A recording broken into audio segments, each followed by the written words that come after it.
Okay, Sistas fans. Now, this is just a sit back. You can listen to this while you're in the car and, working out or doing stuff around the house, whatever.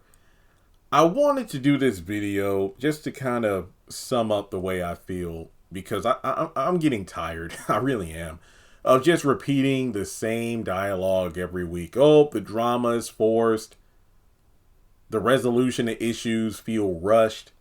Certain characters are written to be complete morons, and it's clear that they love Karen so much they're giving her this fairy tale ending, which she honestly doesn't deserve, and this, that, and I can't really sit up here and add anything new to the conversation because I think the numbers talk for the numbers speak for themselves.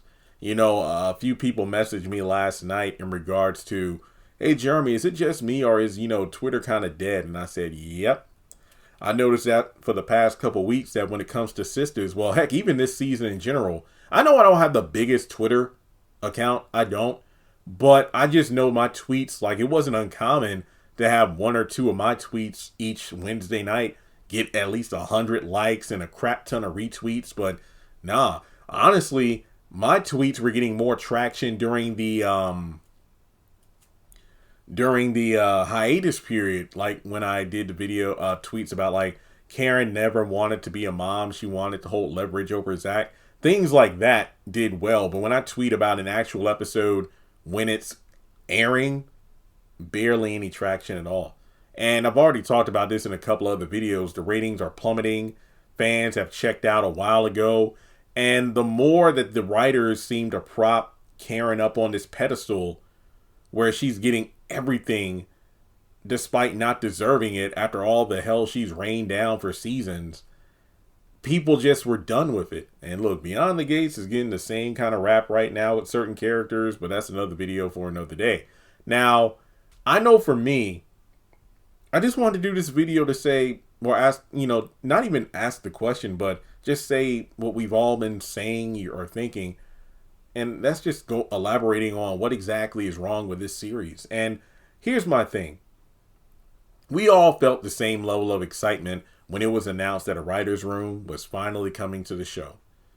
It felt like, oh my goodness, this is what we've been waiting for. 6 long seasons. We're finally going to get something to spice things up. And lo and behold, this was a monkey's paw situation. We got the new writers, but ugh. And this is let me just say, if anybody from the writing team is listening or anybody from behind the scenes, this is in no way, shape, or form disrespect. I tip my hat and respect those in the writing game because, hey, I'm just over here critiquing. Even though I have been told my ideas are better than what we get on screen, but who cares? I'm not the one making the big bucks. All I know is that I'm speaking as a fan who has watched since the beginning, and I just know that these writers do not understand these characters. That's something everybody has been saying. And also, I don't want what I say in this video to disregard my tweet from the first night of the season 7 premiere, which was a lengthy post about giving these writers a chance.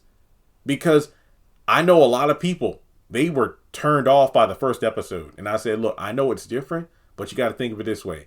This has been a long-running season, well over 100 episodes. These are new writers that were given a hefty task. Let's give them a chance. That first episode was a lot to take in. We had a 3-month time jump, and these writers had a different style where they would jump across scenes where it felt like we were moving faster. And I love don't get me wrong, there are certain elements these writers brought to the table that I love, like time jumps and making it feel like characters are actually doing things. We weren't spending like 8 episodes in a single afternoon. Yeah, it felt good. But then we got the conclusion of season 7, and I'm like, yep, not the worst season, the most disappointing one, because I thought this show, the first half was good, but then after the whole, hey, Zach is the father of one of the babies, that's when ratings, as well as my YouTube views, fell off a cliff. Now, initially, and correct me if I'm wrong, I forgot what,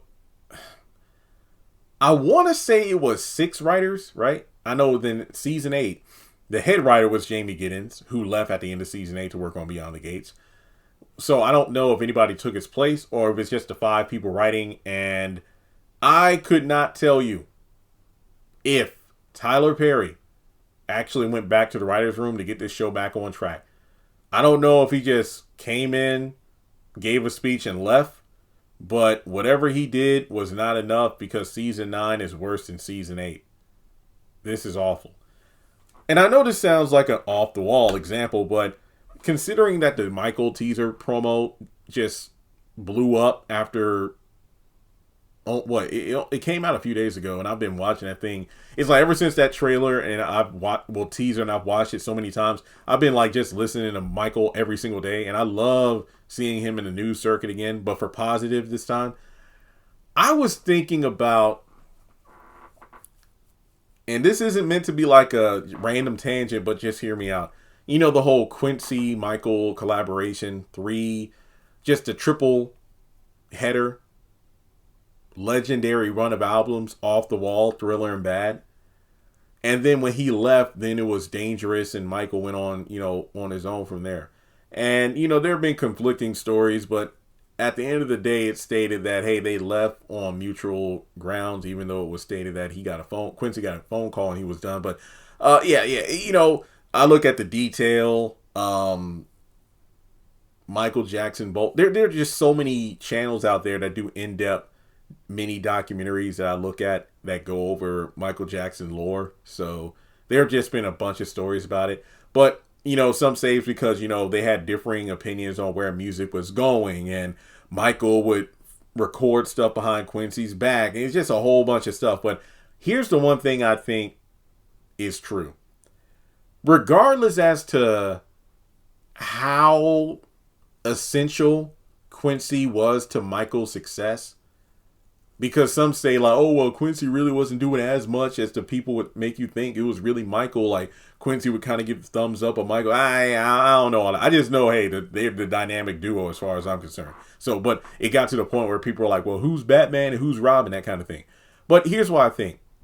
Say what you will about how much Michael contributed or how much Quincy contributed. But when I think about Michael Jackson's work ethic post Quincy Jones, I think the one thing you could say Quincy provided that Michael seriously needed from Dangerous onward was structure.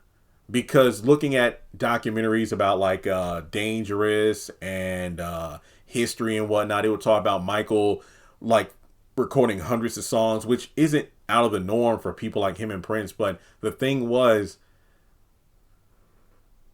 there wasn't anyone around to tell him no.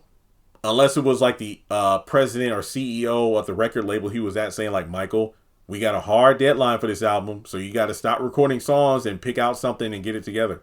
Or Michael, this music video, you decided, I think it was for Black or White. I think John Landis was the guy that directed. I could be wrong. But he was like, Michael, we had the cast, we had the production crew and everything out on set.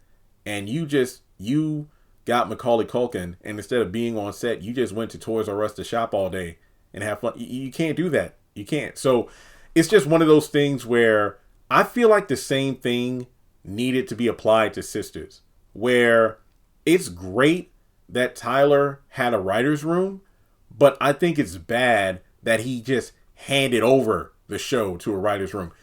Tyler Perry needed to be the Quincy Jones in this situation. Hey, if you want to have several quote unquote artists, Michael Jackson, Prince, or whoever, like, insert artist name to one of the different writers. I don't think that Tyler, in hindsight, I don't think Tyler Perry needed to hand the show over to new people. I think Tyler Perry needed a writer's room to help him with Sistas. You see what I'm saying here? Because to hand over a show that fans know these characters like the back of their hand, over 100 episodes, 6 seasons. When we got to season 7, it was like, who in the hell are these people? I don't even think Tyler needed a team of 6 people. What have I been saying? What have we been saying for years? Hey, Tyler, it's admirable. You do all these shows by yourself, but would it kill you to have, I don't know, 2 or 3 people to help you make sure the continuity of the show is right, that the flow of the episodes are good? Because if Tyler wants to, like, what does he say? It takes me like 2 weeks to like write an entire season worth of scripts for a show. Okay, how about this? You write those scripts. But then you send those scripts to a team so they can clean it up. You know, make sure the dialogue is good. It's not repetitive. People that know the lore of these shows understand, like, hey, you know what? This is a rinse and repeat. I think instead of this, we ought to give Zach this storyline, this, that, and the third. That would have been great. That would have been great. That way, if it says Tyler Perry's Sistas, it makes sense. It's not just like Sistas where, hey, it's a bunch of other people writing the show, not Tyler. It's just mind-boggling because somebody pointed out, hey, Jeremy, I didn't know if you knew this, but bruh, that's 4th season. It was 4 writers for the show, and they were all men. And that's why that show was so different in that 4th season and better for it. But it's like with Sistas, you have mostly women writing the show now, and yet it's so bad. I don't know. They just need structure, just like Michael needed. Because honestly, I like Dangerous. I like Invincible, but I don't love those albums the same way I do Off the Wall or Bad or Thriller. Because it felt like for those albums, they were heavily disjointed. It felt like Michael was doing a lot of stuff as opposed to making a cohesive body of work. There were so many genres on it. Yeah, Thriller it's like, well, it's just like a string of hits as opposed to one cohesive body of work. Yeah, but the hits are great. With Dangerous and whatnot. And Dangerous, side note, my favorite album cover of all time. I love that artwork. But as a whole, there's like a couple of songs I like. You know, Remember the Time is probably my favorite. Jam is fun, but it's not on repeat. Black or White is great. And that's about it. And then when I think about Invincible, You Rock My World, Butterflies, Heaven Can Wait. Oh, I'll say this. As an adult, Invincible hits a lot different. It really is a great one. History, I don't dislike it. It has some great hits like, Stranger. Well, History was pretty much Michael going at the news media circuit. So I appreciate that album for what it was. I can't really remember much about Blood on the Dance Floor or Ghost. But yeah, I'm just making a point that structure is good. I know people say, like, oh, well, micromanagement and whatnot can kill creativity. Yeah, but sometimes structure is good. Like, maybe it's not good to make 500 songs when you're only needing to pick like 14 good ones. Because why not spend more time picking about a dozen songs and working on them to make it the best they can be, as opposed to, recording like hundreds of songs over and over again. Case in point, Michael did over 90 takes of Billie Jean, but then Quincy Jones came in, listened to a few of them, and said the song, it got worse with each take, and they ended up going with the second take, and boom, history was made. But I think with Sistas, I think it's beyond the point of saving, if I'm being honest here. Part of me feels like, yeah, it does seem like they're summing up, or they're winding up the storylines, but when you really think about it, the only character storylines they're wrapping up are Karen and Aaron's right now. That's it. Like, she's about to get this huge farewell, but everybody else is just stuck in a purgatory, so to speak. I don't know what's going on. I don't know what the plan is, because season 10 must be, well, here's my thing. If Karen and Aaron do leave in season 10, they aren't there at all, that must mean they have this phenomenal content ready to go for the other characters in, because since Karen is no longer on the table, then all the quality writing they've given her, they can spread it to the other characters. But I'm not holding my breath. But yeah, that's pretty much all I had to say. I think it's clear what's wrong with Sistas, because I just don't know. It's like with Damani, I'm glad he's coming back. Like, hey, they remembered him, but it's like now it makes the Sabrina host storyline so useless. And like, what's up with Damani now? Does he have a wife or something? I don't know.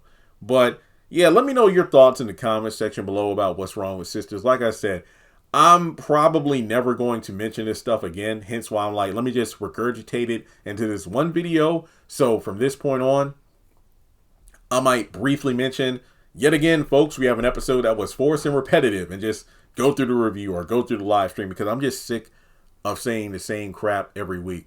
I see why so many people have zoned out of the show, no longer review the show. It's sad, because yeah, it's great that a show, especially a black show like this, with black leads and everything, has lasted as long as it is. But to just half-ass it, I'm just disgusted, if I'm being completely honest here. It sucks. Yeah, I know this show is one of the main reasons my channel is still thriving, but it's just painfully aware to me at this point. I can pick dang near any other show on television and get more views than I do for Sistas right now. and it's sad. So yeah, it's great. Hey, you're about to hit season 10. That's a heck of a milestone. But when I think about the quality of writing and think about how, I'm sorry, I don't want to rant. I don't have it in me anymore. I just don't. I don't. So that's all I got for you. Like and subscribe, and I'll catch you in the next one.